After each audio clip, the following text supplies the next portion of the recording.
স্ত্রীর যে গহনা এটার মালিক কে বলেন তো? স্ত্রী। বুঝে শুনে বলতেছেন? বউয়ের যে গহনা, তার যে অলংকার, স্বর্ণ, এগুলার মালিক কি বউ নিজে না স্বামী? এবার বলে স্বামী। কথা উল্টে গেছে। দেখেন, আপনারাই সন্দেহের মধ্যে পড়ে গেছেন। আমি যে গোজামিল বলছি সাধে বলছি? আচ্ছা, বউ মালিক যদি হয়, তাহলে আপনি বিদেশ যাওয়ার সময় এই স্বর্ণগুলা যদি বউর কাছে বলেন যে স্বর্ণগুলা দাও বিক্রি করে আমার ভিসা কিনে বিদেশ যাব, আমি বিদেশে গেলে আবার তোমার কিনে দেব।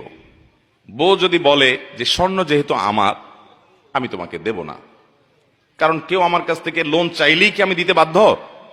আমার বিশ্বাস হয় না তুমি আবার কবে চাকরি করে টাকা কামায় আমার দিতে পারবা কি পারবা না, সরি আমি তোমাকে দিলাম না। কি বলেন, এ অধিকার মহিলাদেরকে দেওয়া হয়? কোন ফ্যামিলিতে আছে এটা?